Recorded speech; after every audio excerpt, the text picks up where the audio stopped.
Masyarakat kelas menengah di Indonesia menghadapi tantangan yang unik dalam perjalanannya menuju kekayaan. Dengan pendapatan yang seringkali cukup untuk memenuhi kebutuhan sehari-hari, namun nggak selalu cukup untuk menabung dan berinvestasi secara signifikan. Mungkin sebagian dari kita berpikir, bisa nggak sih kelas menengah benar-benar menjadi kaya? Menjadi kaya seringkali terlihat seperti mimpi yang sulit dijangkau bagi banyak orang di kelas menengah.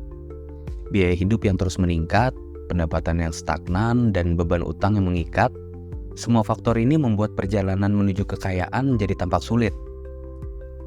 Namun, apakah benar-benar nggak ada jalan keluar?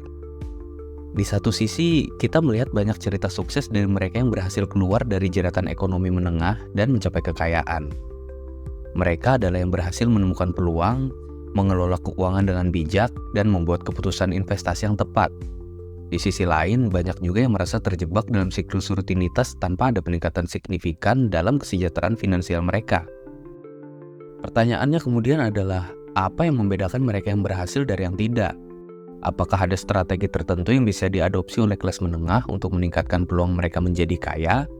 Apakah ada faktor-faktor eksternal seperti kebijakan pemerintah dan keadaan ekonomi juga memainkan peran penting? Nah, pada video kali ini kita akan membahas mengenai tantangan-tantangan yang dihadapi oleh kelas menengah, mengidentifikasi strategi-strategi praktis yang bisa diterapkan, serta melihat bagaimana peran kebijakan dan keadaan ekonomi dapat mempengaruhi peluang kita untuk mencapai kekayaan. Kita mulai dengan memahami akar permasalahan dan mencari solusi yang efektif dulu. Tapi sebelum kita lanjut, mari kita pahami apa yang dimaksud dengan kaya. Definisi kaya bisa bervariasi tergantung konteks dan perspektif. Tapi secara global, kaya bisa diukur berdasarkan aset bersih atau jumlah kekayaan bersih yang dimiliki seseorang. Menurut Forbes, untuk masuk dalam kategori orang kaya atau high net worth individual, seseorang harus memiliki aset bersih minimal 1 juta US dollar atau sekitar 16,4 miliar rupiah.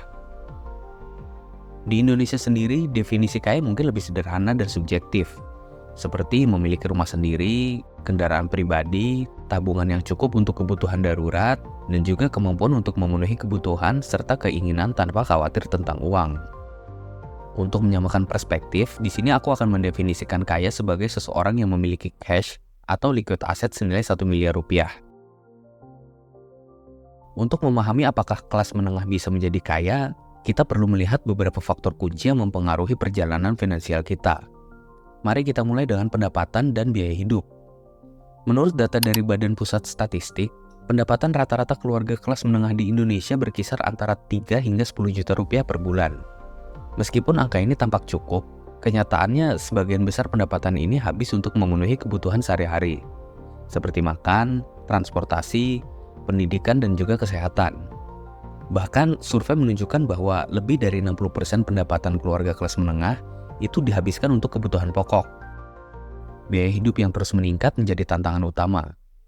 Misalnya, harga makanan dan barang-barang kebutuhan pokok meningkat rata-rata 5% setiap tahunnya. Sedangkan kenaikan gaji seringkali tidak sebanding. Nah, inflasi yang tidak terasa namun konstan ini juga menggerogoti daya beli kita, membuat menabung dan berinvestasi menjadi semakin sulit. Salah satu tantangan terbesar selanjutnya adalah beban utang. Data dari Otoritas Jasa Keuangan atau OJK menunjukkan bahwa hampir 50% rumah tangga kelas menengah memiliki utang konsumtif, seperti kartu kredit, pinjaman pribadi, dan juga cicilan kendaraan. Utang ini seringkali memiliki bunga yang tinggi dan juga membebani keuangan bulanan, mengurangi kemampuan kita untuk menabung dan juga berinvestasi. Namun, bukan berarti nggak ada harapan. Banyak kelas menengah yang berhasil meningkatkan kekayaan mereka dengan strategi yang tepat. Nah, berikut beberapa langkah yang bisa diambil untuk meningkatkan peluang menjadi kaya. Yang pertama itu adalah meningkatkan pendapatan. Salah satu cara paling efektif untuk meningkatkan kekayaan adalah dengan meningkatkan pendapatan. Ini bisa dilakukan dengan mencari peluang kerja tambahan atau pekerjaan sampingan.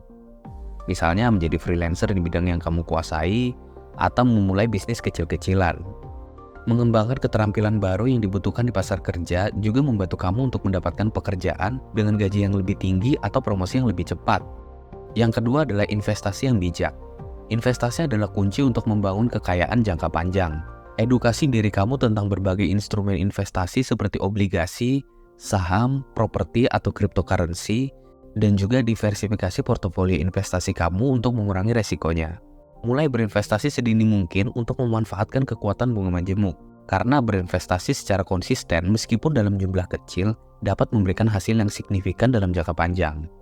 Yang ketiga itu mengelola utang dengan bijak. Utang bukanlah hal yang buruk jika dikelola dengan bijak. Fokuslah pada membayar utang dengan bunga yang tinggi terlebih dahulu. Dan hindari utang konsumtif yang nggak perlu. Manfaatkan juga pinjaman dengan suku bunga yang rendah untuk investasi produktif seperti pendidikan atau bisnis. Yang keempat, menabung dan membuat anggaran.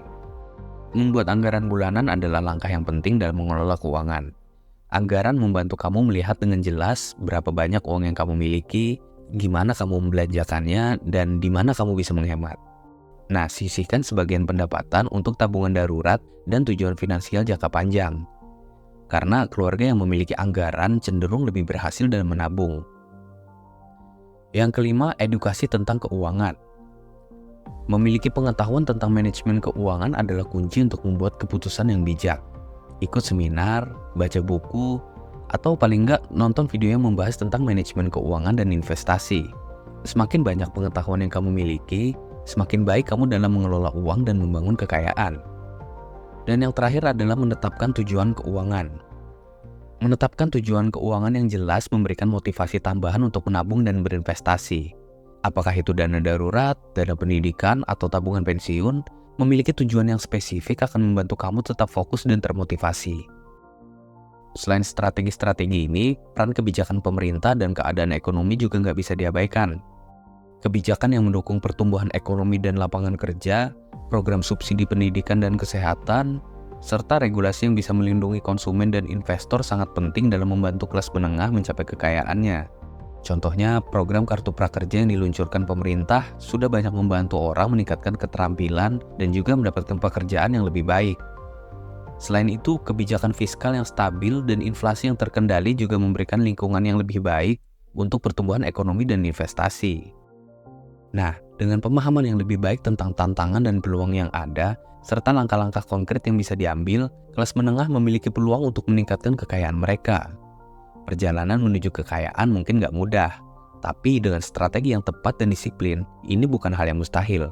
Mengatasi tantangan finansial memang memerlukan usaha dan dedikasi, tapi langkah-langkah yang kita bahas tadi bisa menjadi panduan yang cukup membantu. Penting untuk diingat bahwa perubahan yang besar dimulai dari langkah kecil yang terus konsisten. Dalam era informasi dan sosial media saat ini, bijaksanalah dalam mengelola keuangan kamu. Jangan mudah terpengaruh oleh gaya hidup konsumtif yang sering dipromosikan.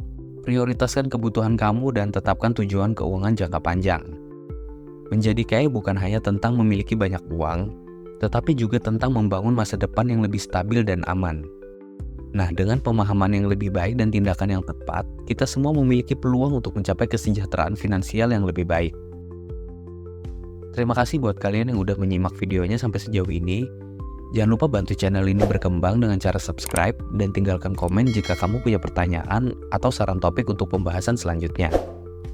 Sampai jumpa pada video selanjutnya.